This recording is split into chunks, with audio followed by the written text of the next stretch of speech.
What is growing on, gardeners? Have you ever felt that familiar disappointment when you grow a beautiful pot of lettuce on your balcony, only to harvest it for one single salad, and then have to rip the whole plant out? The exhausting cycle of constantly buying seeds, replanting, and waiting is the fastest way to lose your passion for container gardening. But today, we are going to break that frustrating cycle. I am going to share with you 5 forgotten vegetables that are true survivalists. These are traditional heirloom varieties that you will almost never find in a modern grocery store. The magic of these specific plants is that you only need to plant them once, and they will reward you with continuous fresh harvests for 6 solid months. If you have a small apartment balcony and you want a constant supply of food from early spring all the way to the chilly days of autumn, get your pots and soil ready. We are going to turn your outdoor space into a permanent green grocery aisle. Taking the number 5 spot on our list is a fantastic perennial herb called French sorrel. You might be wondering why something so delicious is missing from your local supermarket. The reason is simple. The leaves of French sorrel are delicate and tend to wilt just a few hours after being harvested from the main stem. This makes them useless for the long commercial supply chains of modern agriculture, where produce needs to sit in trucks and on store shelves for days. But for a balcony gardener who can walk outside and harvest right before dinner, it is a treasure. French sorrel has a bright, tangy, and naturally lemony flavor that is refreshing on a warm afternoon. When it comes to getting this plant started, it is fast. You can start snipping your very first baby leaves just 60 days after putting the seeds into the dirt. Because it has a fairly shallow root system, it is happy living in a standard 10-gallon round pot. You will want to use a loose potting mix and add a good amount of perlite to ensure the water drains well. French sorrel loves moisture, so keep the soil consistently damp but never soaking wet. The best spot on your balcony for this plant is a corner that gets gentle morning sunlight, but is protected by shade during the hot afternoon hours, which keeps the leaves sweet and prevents them from turning bitter. To keep this plant producing for 6 months, you must harvest it correctly. Always use your scissors to snip the largest, oldest leaves around the outside edge of the plant. If you leave the tiny new leaves in the center core untouched, the plant will just keep pushing new growth outward week after week. It is easy to maintain, but you do need to keep an eye out for aphids. These tiny pests love the sweet sap of the new leaves, but a gentle spray from your hose or a quick mist of organic neem oil every 2 weeks will keep them away. In the kitchen, French sorrel is a gourmet ingredient. You can blend the fresh leaves into a rich, creamy lemon sauce to pour over pan-seared salmon, or simply tear the raw leaves by hand and toss them into a fresh summer garden salad for a bright, citrusy punch. Coming in at number 4 is the ultimate summer survivalist, New Zealand spinach. Normal spinach is a crop that commercial farms love because it grows in neat rows and can be harvested entirely by tractors. New Zealand spinach, however, was left behind by big agriculture because it grows as a sprawling, vining plant that requires careful hand harvesting. What commercial farms hate is exactly what makes it perfect for your balcony. While traditional leafy greens will immediately bolt, turn bitter, and die the moment a July heat wave hits, New Zealand spinach uses the intense heat radiating off your concrete walls as fuel to grow even faster. It is thick, fleshy, and stays crisp in the dead of summer. You will not have to wait long for this one either. You can start pinching off the first tender shoots roughly 55 to 65 days after they sprout. Because of its trailing habit, it is the perfect candidate for hanging baskets or the railing planters that clip right onto your balcony fence. There is one critical step you must never skip when planting. The seeds have a naturally hard shell, so you must soak them in a glass of warm water for a full 24 hours before planting them, or they might never wake up. Once established, this plant is highly drought resistant. You only need to give it a drink when the top layer of soil feels dry to the touch. Harvesting New Zealand spinach is a rewarding process. You want to frequently pinch off the top few inches of the tender green shoots. The amazing part of its biology is that every single time you snap off a growing tip, the plant branches out and grows 2 brand new stems in its place. The more you eat, the bushier and more productive the container becomes. It is also practically immune to common garden pests. All you need to do is occasionally pick off any old yellowing leaves near the base of the soil to keep the air flowing cleanly. In the kitchen, it holds up beautifully to heat.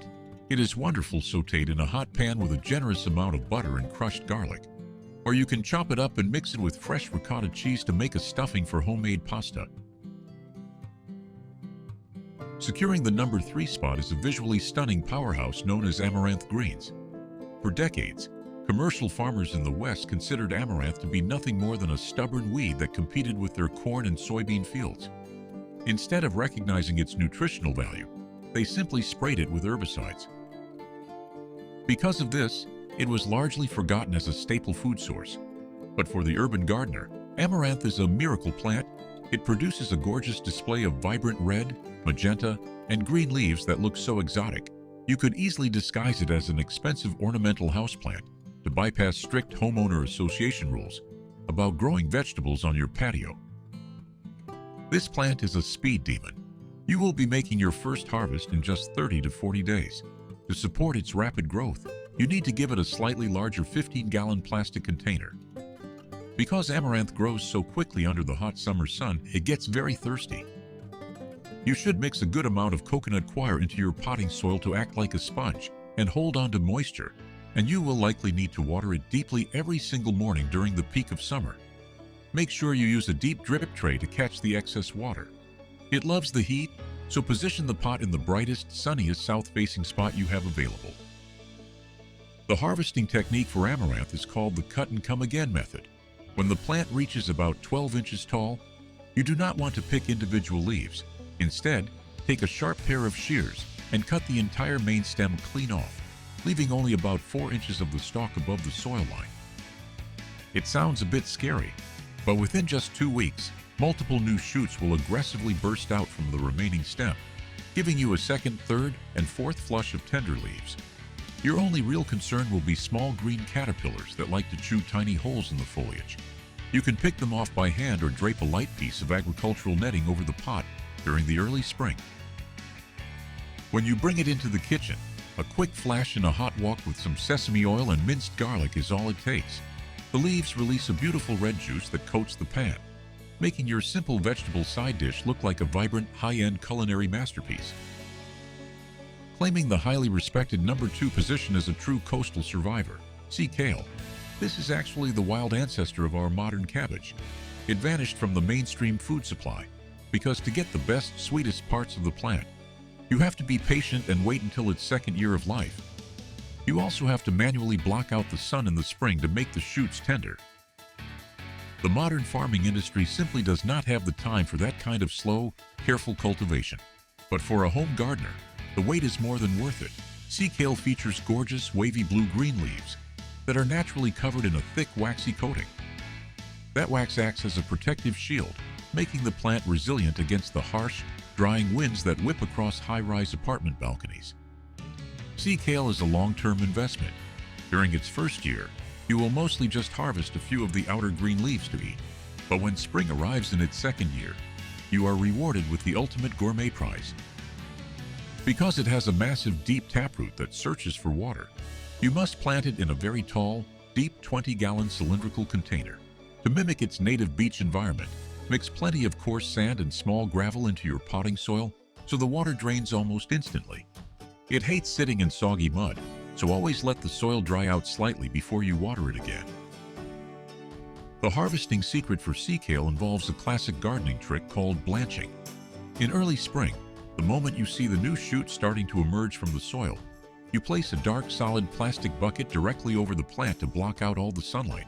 Forced to grow in total darkness, the shoots stretch upward seeking light, turning pure white and tender. Once you harvest those sweet white stalks, you remove the bucket, let the plant soak up the sun, and continue to harvest the mature green leaves for the rest of the summer. You will need to watch out for the cabbage white butterfly, which is drawn to the scent of the plant and loves to lay eggs on the leaves. Tossing a piece of fine mesh over the pot when the leaves are young will solve the problem entirely. In the kitchen, those blanched white shoots are a delicacy. You briefly boil them and serve them with melted butter, and they taste remarkably similar to premium asparagus.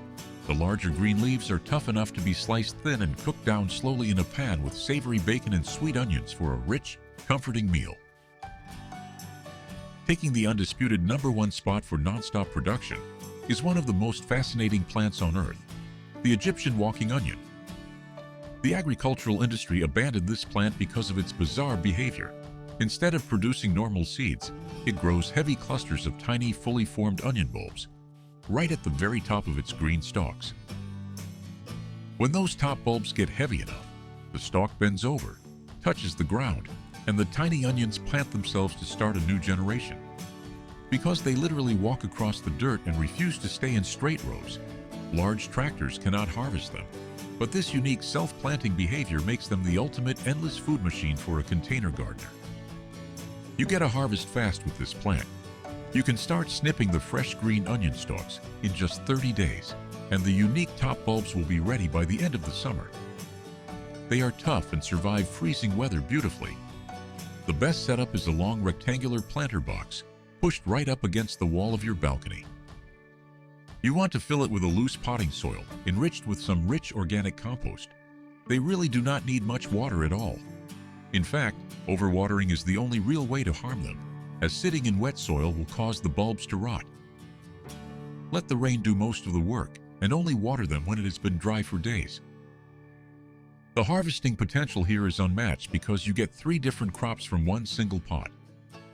First, you can use your scissors to snip the hollow green tubes every single day to use just like regular scallions. Second, you can harvest the tiny spicy bulbs that form on the top of the stalks. And third, you can always dig into the soil to pull up the larger pungent base bulbs. When the stalks get top-heavy and start to bend over, just gently guide them so the baby bulbs land back inside your own planter box instead of falling onto the balcony floor. As for pests, you do not have to worry about a thing. The natural sulfur and pungent aroma of the onions act as an invisible force field, keeping practically every single bug away from your garden. In the kitchen, the culinary uses are endless. You can chop the fresh greens to sprinkle over a hot baked potato loaded with butter. You can toss the tiny top bulbs into a jar of vinegar for a sweet and sour pickle. And you can slice the large bottom bulbs to sizzle in a pan with some thinly sliced beef for dinner. Transforming your balcony into a green oasis that feeds you for 6 straight months is not a fantasy. By skipping the standard grocery store seeds and planting these resilient, forgotten varieties, you change the rules of container gardening. All it takes is the right size pot, a little bit of smart watering, and knowing exactly how to harvest. I want you to drop a comment below and let me know which one of these 5 amazing plants you are going to try growing this season. Do not forget to hit the subscribe button so you never miss out on our balcony gardening guides, and I will see you in the next video.